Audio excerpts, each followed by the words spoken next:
একটা state election থেকে একটা চিঠি পাইছিলাম। এই চিঠির লগে একটা একটা ক্লিয়ারিফিকেশন মানে একটা রিকোয়েস্টও পাইছিল বিজেপি পার্টির থেকে। তো আমরা যে রিপোর্টটা স্টেট ইলেকশনের কমিশনে আমার রিপোর্টটা আমি দিয়েছি, কালেক্টিং ইনফরমেশন ফ্রম আমার সেক্টর অফিসার, পুলিশ সেক্টর এবং এসডিপি কনসার্ন এসডিপি তেলিয়ামুড়া এবং খোয়াই এসডিপি এগেনস্টে।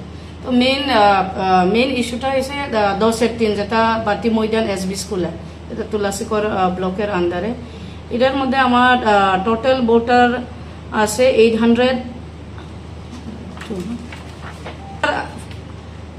আছে আমার 837। এর মধ্যে 831 পোলিং স্টেশনে নাম অ্যাসাইন আছে, বাকিরা পোস্টাল ব্যালটের ভোটার। কত অ্যাসাইন ভোটার 831, মানে পোস্টাল ব্যালট ভোটার মাইনাস করে। হ্যাঁ, তো এটার এগেনস্টে ভোট কাস্ট হয়েছিল 741, তো প্রায় 89%। আমার ওভারঅল কুলাইচাম্পার পার্সেন্টেজ হয়েছে 83%। তো এখানে দেখা যাইতেছে এটা প্রায় 6% অ্যাবভ আমরা যে অ্যাভারেজ কনস্টিটুয়েন্সির। আরেকটা ব্যাপার হয়েছে, এটার মধ্যে দেখা যাইতেছে পোলিং এজেন্ট মাত্র একটা পার্টির আছিল, ত্রিপুরা মোথার।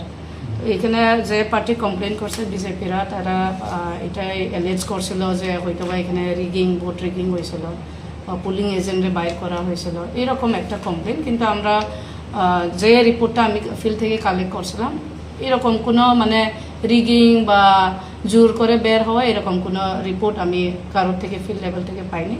কিন্তু যেহেতু স্টেট ইলেকশন কমিশন এটারে মানছে যে এটা করার উচিত, it is all up to them. So আমরা কালকে এই নোটিফিকেশন পাইছিলাম যে 16 তারিখে আমরা রিপোর্টটা করতে হইব, আমরা রেডিও আছে। আর 10/17 ক্ষেত্রে রামদেব ঠাকুর পাড়া এসবি স্কুল ওয়েস্ট উইং, এর মধ্যে আমার টোটাল ভোটার 699, কোনো পোস্টাল ব্যালট ভোটার নাই। 699 এর মধ্যে 430 জন, প্রায় 62% ভোট দিয়েছিল। তো যদি আমরা হিসাব করি আমার এভারেজের থেকে প্রায় 20-21% অনেক কম পার্সেন্টেজটা। তো এটার মধ্যে স্ট্রে ইনসিডেন্টস আমরা খবর পাইছিলাম, যেমন এখানে যারা কয়েকজন বাঙালি ভোটার আছে তারা নাকি রাস্তা আটকাইয়া মানে স্টপ করা হয়েছিল। কিন্তু পুলিশের থেকে এই রিপোর্ট পাইছিলাম যে তারা সেফলি তারা ভোটের জায়গাতে আনা হয়েছে এবং বাড়িতে পৌঁছানো হয়েছে। কিন্তু ভোটার পার্সেন্টেজ যেহেতু অনেক কম, এখানেও বিজেপি পার্টিরা রিকোয়েস্ট করছিল স্টেট ইলেকশন কমিশনে রিপোর্টের জন্য। আমরা অ্যাকর্ডিংলি আমার রিপোর্টটা পাঠিয়ে ডিএম স্যারের কাছেও আমি একটা কপি দিয়েছি। তো বেসড অন আ রিপোর্ট তারা বোধহয় মনে করছে যে এখানে আবার রিপোর্ট করার উচিত। তো আমরা এই পোলিং স্টেশন এগেনস্টেও আমরা নোটিফিকেশনটা পাইছিলাম যাতে রিপোর্টটা হোক। আচ্ছা ম্যাডাম, 10